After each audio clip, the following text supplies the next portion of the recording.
অশান্ত বাংলাদেশ, ছাত্রনেতা হাদির খুনের প্রতিবাদের নামে বাংলাদেশে ফের নৈরাজ্য, তাণ্ডব, ভাঙচুর, পাথর বৃষ্টি কিছুই বাদ যায়নি। সংবাদপত্র ডেইলি স্টারের অফিসে হামলা চালানো হয়, আগুন ধরিয়ে দেওয়া হয়। আর তাণ্ডবের একদিন পর আবার ছাপা হলো বাংলাদেশের পত্রিকা দ্য ডেইলি স্টার। মাথা নোয়াবো না, তাণ্ডবের পর প্রকাশিত প্রথম সংস্করণেই বার্তা দ্য ডেইলি স্টার পত্রিকার। ২৭ বছর পর প্রথমবার ছাপা হলো না বাংলাদেশের প্রথম আলো খবরের কাগজ। প্রথম আলোর অফিসেও হামলা চালানো হয়।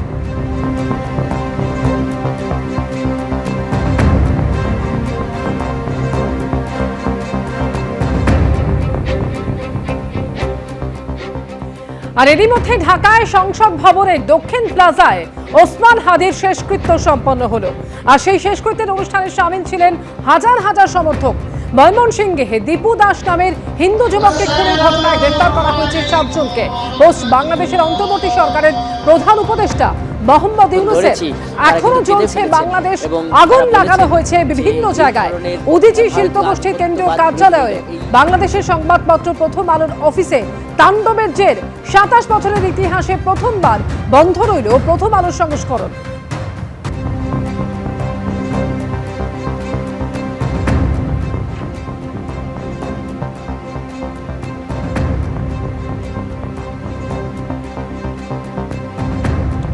এর আগে গত পরশু রাতে বাংলাদেশের বিভিন্ন শহরে তাণ্ডব চলে, একের পর এক অফিসে হামলা হয়, সংস্কৃতি কেন্দ্র নটছায়া হামলা হয়, অন্যদিকে বিভিন্ন সংবাদ মাধ্যম অফিসে সেখানেও হামলা হয়। দাউ দাউ করে এই অশান্তির আগুনে জ্বলতে থাকে গোটা বাংলাদেশ।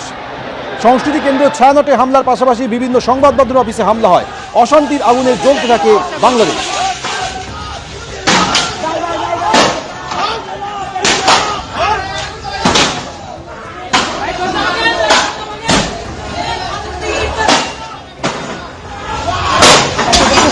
দেখানোর চেষ্টা করছি বিক্ষুব্ধ ছাত্র জনতা কিন্তু ছায়ানটে ভাঙচুরে করেছে। দর্শক আপনাদেরকে দেখানোর চেষ্টা করছি।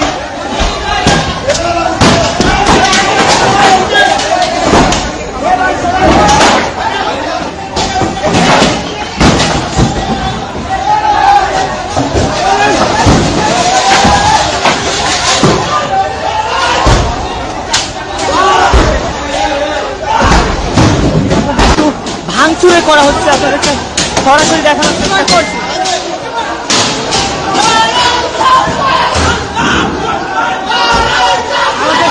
সংবাদকর্মীর সঙ্গে কিন্তু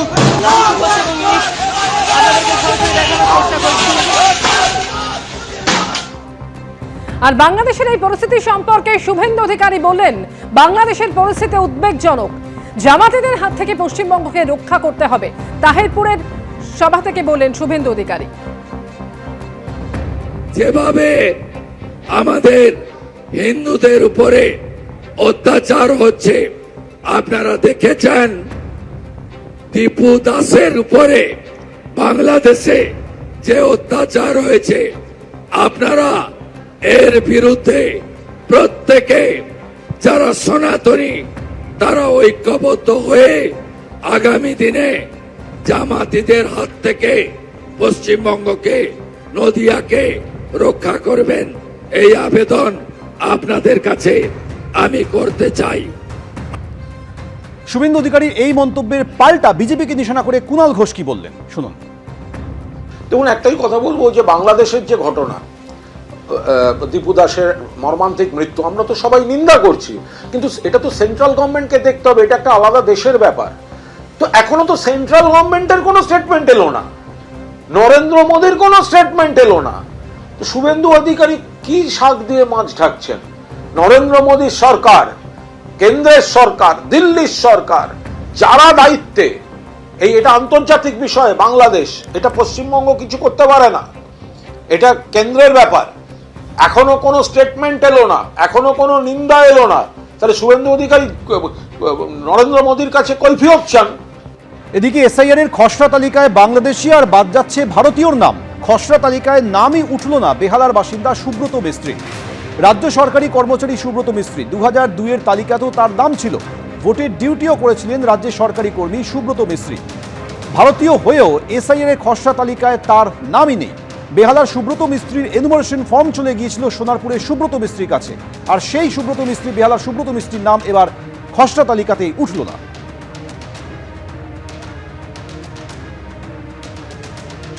বেহালার বাসিন্দা সুব্রত মিস্ত্রি তিনি কি বলছেন শুনুন। খসড়া তালিকায় আমি দেখতে পেলাম আমার নাম আসেনি, ওইখানে যে সুব্রত মিস্ত্রি তার নাম এসছে। কিসের এসআইআর?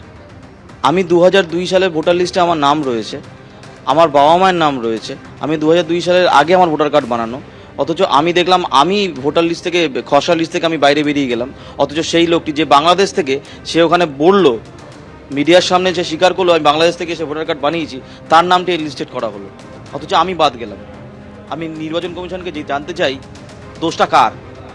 এই আমার এপিক নাম্বারটা তুলে নিয়ে গিয়ে ওখানে সুব্রত মিস্ত্রির নামে তার বাবার নাম আমার নাম একই করে দিয়ে বানিয়ে কে দিল, সেটা খুঁজে বার করার দায়িত্ব কার?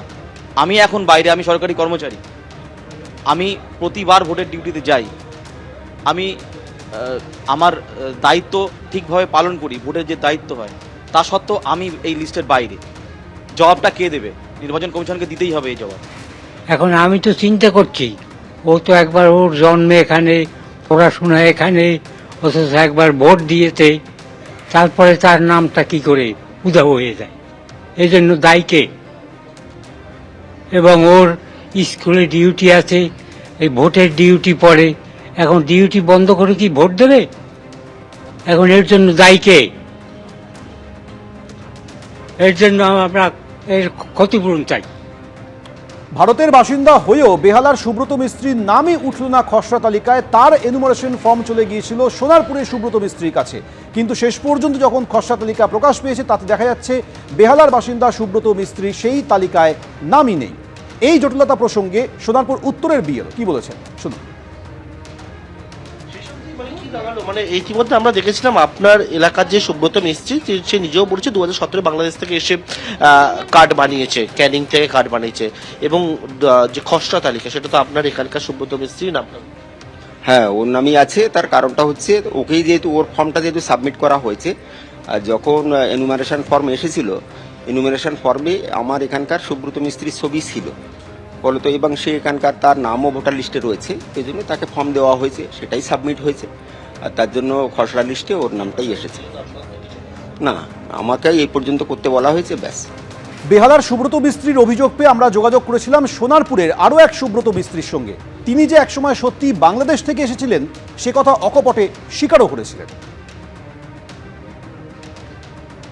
আপনার যে কার্ডটা, এই কার্ডটা কবে থেকে বানানো হয়েছিল?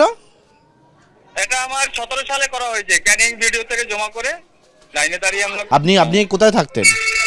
মানে আপনি কি আগে বাংলাদেশে থাকতেন?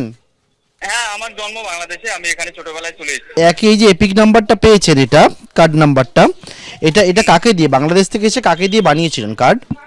কাউকে দিয়ে না, আমরা ভিডিও থেকে জমা করে তারপর আমরা বেহালার বাসিন্দা সুব্রত মিস্ত্রির নাম খসড়া তালিকায় নেই, অথচ সোনারপুর উত্তরে সুব্রত মিস্ত্রির নাম উঠে গেল, যা নিয়ে একটা জটিলতা তৈরি হয়েছে। এই সোনারপুরের বাসিন্দা সুব্রত মিস্ত্রি, তার স্ত্রী, তিনি কি দাবি করছেন শুনুন। আপনার স্বামীর নামে যে কার্ড, সেই নিয়ে কার্ডে একটা সমস্যা হচ্ছিল, আরো একজন ক্লেম করছিল, খসড়া তালিকায় নাম উঠেছে, শুনেছেন? হ্যাঁ হ্যাঁ, চিন্তা দূর হলো তো। আর ওখানে আর এর উঠবে না কেন? তো ছিল তো, এর না এর,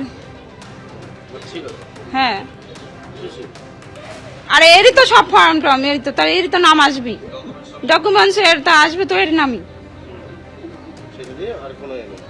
না, এখন তো কিছু নেই চিন্তা। এবিপি আনন্দ, এগিয়ে থাকে, এগিয়ে রাখে।